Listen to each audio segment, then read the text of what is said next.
Vijayanath sir നമസ്കാരം. നമസ്കാരം. മുസ്ലിം league എന്ന് പറയുന്ന പാർട്ടി ഇപ്പോൾ വലിയ രീതിയിൽ കേരളത്തിൽ പുഷ്ടിപ്പെട്ടു വരികയാണ്. മുസ്ലിം ലീഗിന് ഭയങ്കര ഡിമാൻഡാണ് എല്ലായിടത്തും.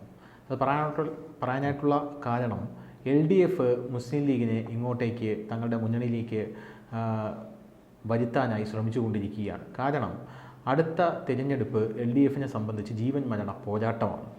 അവർക്ക് അടുത്ത തിരഞ്ഞെടുപ്പിൽ ഭരണം പിടിക്കാൻ സാധിച്ചില്ലെങ്കിൽ ഇന്ത്യയിൽ നിന്ന് പൂർണ്ണമായി ഈ കമ്മ്യൂണിസ്റ്റ് പാർട്ടി എന്ന് പറയുന്ന പാർട്ടി അപ്രത്യക്ഷമായി പോകും. കാരണം വേറെ ഒരു സംസ്ഥാനത്തും ഇവർക്ക് ഭരണമില്ല. അതേസമയം മുസ്ലിം ലീഗിനെ സംബന്ധിച്ച് നോക്കുകയാണെങ്കിൽ അവർ ഇപ്പോൾ നടന്ന ഉപതെരഞ്ഞെടുപ്പിൻ്റെ എല്ലാം വലിയ പ്രതീക്ഷ വെച്ച് പുലർത്തുകയാണ്. അതിൽ UDFന് വമ്പിച്ച വിജയമുണ്ടായി. അതിലവർ പ്രതീക്ഷ വെച്ച് പുലർത്തുന്നു. അടുത്ത 2026 തെരഞ്ഞെടുപ്പിൽ മുസ്ലിം ലീഗ് ഒരു ഗെയിം ചേഞ്ചറായി മാറാനുള്ള സാധ്യത സാർ കാണുന്നുണ്ട്? ആയിക്കഴിഞ്ഞു അവർ. കാരണം ലീഗിനറിയാം, ലീഗ് പറയുന്നിടത്ത് തന്നെ കോൺഗ്രസ് നിൽക്കും. കോൺഗ്രസ്സിന് ഇനി അപ്രമാദിത്വം അങ്ങ് പോകും. ലീഗായിരിക്കും ഇനി ആധിപത്യം സ്ഥാപിക്കാൻ പോകുന്നത്. ലീഗിനൊരു മുഖ്യമന്ത്രി ഉണ്ടാവാനുള്ള സാധ്യതയുണ്ടോ? സാധ്യത അതുവരെ അവർ ചോദിച്ചു കഴിഞ്ഞാൽ ഒന്നും പറയാൻ പറ്റത്തില്ല, കൊടുത്തേ പറ്റുള്ളൂ. ലീഗിൻ്റെ എല്ലാ അവകാശങ്ങൾക്ക് മുന്നിലും കോൺഗ്രസ് കീഴടങ്ങിയിട്ടുണ്ടല്ലോ. അതെ, 2011 5ാം മന്ത്രി എന്ത് വലിയ വിവാദം ഉണ്ടായി, ഒടുവിൽ കൊടുക്കേണ്ടി വന്നില്ലേ? കൊടുത്തു. ഉമ്മൻചാണ്ടി സർക്കാരിൻ്റെ കാലത്ത്, ഉമ്മൻചാണ്ടിയെ വ്യക്തിപരമായിട്ടൊന്നും ആക്ഷേപിക്കുകയൊന്നുമല്ല, ആ ഭരണകാലത്താണ് ഈ ലീഗ് വലിയ അപ്രമാദിത്വം കാണിച്ചത്. ഇവർ കഴിഞ്ഞ ഒരു 8 വർഷമായിട്ട് ഭരണത്തിലില്ലല്ലോ, ഭ്രാന്ത് പിടിച്ചിരിക്കുകയാണ്. 2026 അവരിടയ്ക്ക് പ്രതീക്ഷിച്ചിരുന്നു അധികാരത്തിൽ വരുത്തില്ലെന്നുണ്ടെങ്കിൽ പതുക്കെ ഇങ്ങോട്ടേക്ക് മാറുക. ഈ 2021 ലീഗിനൊരു പ്രതീക്ഷ ഉണ്ടായിരുന്നു അധികാരത്തിൽ വരുമെന്ന്. പിന്നെ ഈ കോവിഡ് ഒക്കെ വന്ന് കാര്യങ്ങളൊക്കെ എല്ലായിടവും ഒന്നും മാറുകയൊക്കെ ചെയ്തു. പിണറായി സർക്കാരിൽ നിന്ന് കൂടുതൽ ആനുകൂല്യങ്ങൾ ജനങ്ങൾക്ക് കിട്ടിയെന്നുള്ള ധാരണയിൽ അവർ വീണ്ടും അധികാരത്തിൽ വരികയും ചെയ്തു. അപ്പോൾ മുതൽ ഈ കുഞ്ഞാലിക്കുട്ടി ഒരു പക്ഷം ഉണ്ട് അതിനകത്ത്. ഈ ഒരിക്കലും CPM-നോട് ചേരാൻ കഴിയാത്ത കുറച്ച് പേരുണ്ട് അതിനകത്ത് മുസ്ലിം ലീഗിൽ. അത് KM ഷാജിയും MK മുനീറിനെ പോലുള്ളവരാണ്. അവരൊരിക്കലും വരാനും പോകുന്നില്ല. അപ്പോൾ അവിടെ വെച്ച് പിളർപ്പ് സംഭവിക്കും. അപ്പോൾ ഈ കുഞ്ഞാലിക്കുട്ടിയെ സംബന്ധിച്ചിടത്തോളം അവർക്കൊന്നും ഇനി ഭരണമില്ലാതിരിക്കാൻ പറ്റത്തില്ല. പക്ഷേ ഇപ്പോൾ ഇവിടെ കേരളത്തിൽ ഈ LDF സർക്കാരിൻ്റെ പ്രതിച്ഛായ വളരെ മോശമായിരിക്കുന്ന സാഹചര്യത്തിൽ അവർക്കറിയാം ഇപ്പോൾ ഈ നടന്ന ഉപതെരഞ്ഞെടുപ്പുകളിലെല്ലാം കോൺഗ്രസ് ഒരു വലിയ നേട്ടമുണ്ടാക്കി. പ്രിയങ്ക ഗാന്ധിക്കാണെങ്കിൽ വലിയ ഭൂരിപക്ഷം കിട്ടുകയും ചെയ്തു. അവിടെയൊക്കെ ലീഗിന് വളരെ നിർണായക സ്വാധീനമുള്ള മണ്ഡലങ്ങൾ അടങ്ങിയതാണ് വയനാട് ലോക്സഭാ മണ്ഡലം. അതുകൊണ്ട് അവർക്കറിയാം 2026 അധികാരത്തിൽ വരുമെന്ന്. ഈ 2019 കുഞ്ഞാലിക്കുട്ടി ഇവിടുന്ന് ലോക്സഭയിലേക്ക് മത്സരിച്ച് ജയിച്ചു പോയി. എന്തിനാണ് പോയത്? കേരളത്തിൽ രാഹുൽ ഗാന്ധി വന്ന് മത്സരിക്കുകയാണ്. മൊത്തത്തിലൊരു തരംഗമുണ്ടാകും. 19 എന്തായാലും BJP സർക്കാർ മറിയും, രാഹുൽ ഗാന്ധി ആയിരിക്കും അധികാരത്തിൽ വരുന്നതെന്ന് വിചാരിച്ച് കുഞ്ഞാലിക്കുട്ടി പോയത് കേന്ദ്രമന്ത്രിയാകാൻ വേണ്ടി പോയതാണ്. നരേന്ദ്രമോദി വളരെ ശക്തിയോടുകൂടി മുന്നോട്ട് പോകുന്നുവെന്ന് മനസ്സിലായി കഴിഞ്ഞപ്പോൾ കുഞ്ഞാലിക്കുട്ടി പായും തെറുത്ത് കെട്ടി അടുത്ത വണ്ടിക്ക് എറിഞ്ഞ് പോരുകയും ചെയ്തു. ലോക്സഭാ സീറ്റിൽ പിന്നീട് തെരഞ്ഞെടുപ്പ് നടന്നു. കുഞ്ഞാലിക്കുട്ടി 21 നിയമസഭയിലേക്ക് മത്സരിച്ച് വിജയിച്ചു വരികയും ചെയ്തു എന്നുള്ളതാണ്. അപ്പോൾ ഈ ലീഗ് ഇനിയിപ്പോൾ ചെയ്യാൻ പോകുന്നത്, ഇപ്പോൾ കഴിഞ്ഞ ലോക്സഭാ തെരഞ്ഞെടുപ്പിൽ സീറ്റ് കൂടുതൽ ചോദിച്ചതാണ്. അത് അങ്ങനെ നിർത്തിയിരിക്കുകയാണ്. അത് രാജ്യസഭയിലേക്ക് ഒരെണ്ണം കൊടുത്ത് നിർത്തിയിരിക്കുകയാണ് തൽക്കാലം. പക്ഷേ ഇനിയിപ്പോൾ 26 അവർക്കറിയാം അധികാരത്തിൽ വരും. എങ്ങനെയായാലും കോൺഗ്രസ് ഇപ്പോഴത്തെ ഒരു ട്രെൻഡ് വെച്ച് ഇനിയിപ്പോൾ ലീഗ് എന്തായിരിക്കും ചെയ്യാൻ പോകുന്നത്? ഉപമുഖ്യമന്ത്രി പദത്തിലേക്ക് വരും. ഇവർ നിരവധി പാക്കേജുകൾ ഇവരുടെ കൈവശം ഉണ്ടെന്നുള്ളതാണ്. ഈ എന്തായാലും LDF-ൽ നിന്ന് ഇവർ ഇത്തിരി അകന്ന് നിൽക്കുകയാണ്.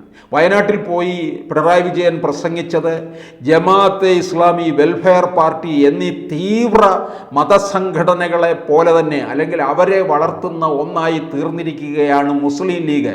പാണക്കാട്ട് കുടുംബത്തക്കാരെ പറ്റിയൊക്കെ വളരെ ഇതായിട്ട് മോശമായിട്ടൊക്കെ പറഞ്ഞല്ലോ പിണറായി വിജയൻ. എന്നിട്ട് പിന്നീടും അതിൽ തന്നെ ഉറച്ചു നിൽക്കുകയും ചെയ്തു. അതെന്തിനാണെന്നറിയാം? അത് പിണറായിയുടെ മറ്റൊരു തന്ത്രമാണ്. മുസ്ലിങ്ങളെ ഞങ്ങൾ ഇത് അകറ്റി നിർത്തുന്നു. അപ്പോൾ ഹൈന്ദവരും ക്രൈസ്തവ സമൂഹവും LDFിനോട് ചേർന്ന് വരും. പ്രത്യേകിച്ച് ഹൈന്ദവരിലെ ഈഴവ വോട്ടുകൾ BJPയിലേക്ക് ധാരാളം പോയി. അത് തിരികെ കൊണ്ടുവരാൻ വേണ്ടിയാണ് പിണറായി വിജയൻ ഈ തന്ത്രം ഉപയോഗിച്ചിരിക്കുന്നത്. പക്ഷെ പിണറായി വിജയൻ ആരാ മോന്? പണ്ട് ഈ അബ്ദുൾ സമദ് സമദാനിയെ വേദിയിലിരുത്തിയ ആളല്ലേ? VS അച്യുതാനന്ദനും ഒക്കെ കൂടെ ആയിട്ട്. VS അച്യുതാനന്ദൻ അന്നേ മുഖം കറുത്ത ആളാണ് ഇക്കാര്യത്തിൻ്റെ പേരിൽ. വളരെ ശക്തിയോടുകൂടി പറഞ്ഞതാണ്, ഇവർ 2047 ഇസ്ലാം രാഷ്ട്രം ഉണ്ടാക്കാൻ വേണ്ടി നടക്കുന്നവരാണ് എന്ന് പറഞ്ഞതാണ്. ലീഗിനെ അകറ്റി നിർത്തിയതാണ്.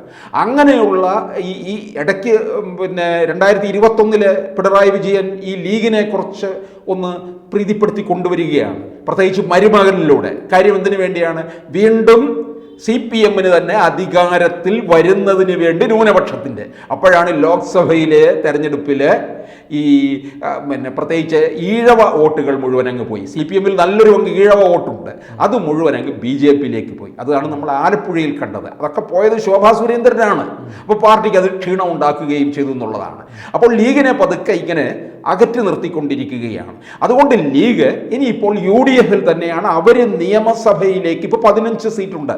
അതിനി അവർ കൂടുതൽ ചോദിച്ചു കഴിഞ്ഞാൽ കൊടുക്കാതിരിക്കാൻ പറ്റത്തില്ല. കോൺഗ്രസിന് കീഴടങ്ങേണ്ടി വരും. ഇപ്പോൾ തന്നെ പല കാര്യങ്ങളും തീർച്ചപ്പെടുത്തുന്നത് പാണക്കാട് നിന്നാണ്. നമുക്കറിയാം, സന്ദീപ് വാര്യർ BJPയിൽ നിന്ന് ഇറങ്ങി വന്നിട്ട് പിന്നീട് പോയത് എങ്ങോട്ടാണ്? കോൺഗ്രസിലേക്ക് വന്ന് ചേർന്നിട്ട് പോയത് നേരെ പാണക്കാട്ട് കുടുംബത്തിലാണ്. എന്ത് കാര്യത്തിനാണ് അവിടേക്ക് പോയത്? അവിടെ പോയി ആദ്യം പോയി തേങ്ങ ഉടയ്ക്കണമെന്നുണ്ടോ? വിഘ്നേശ്വരനാണോ അവിടെ ഇരിക്കുന്നത്? ഒന്നുമല്ലല്ലോ. അപ്പം ഇതൊക്കെ ലീഗിനെ പ്രീതിപ്പെടുത്തുക എന്നുള്ളതാണ്. ലീഗാണ് കാര്യങ്ങൾ. ഇവിടെ ഇന്ദിരാഭവനിൽ പോലും എന്തെങ്കിലും കാര്യങ്ങൾ ചർച്ച നടക്കുമ്പോൾ പോലും പാണക്കാട്ട് നിന്നാണ് കാര്യങ്ങൾ തീർച്ചപ്പെടുത്തുന്നത് എന്നുള്ള അവസ്ഥയിൽ വരെ എത്തിയിട്ടുണ്ട്. കോൺഗ്രസിനകത്തെ പല തർക്കങ്ങളും തീർത്തിട്ടുള്ളത് ആരാണ്? കുഞ്ഞാലിക്കുട്ടി ഇടപെടുകയൊക്കെ ചെയ്തിട്ടുള്ളതുകൊണ്ടാണ്. എന്തുകൊണ്ട്?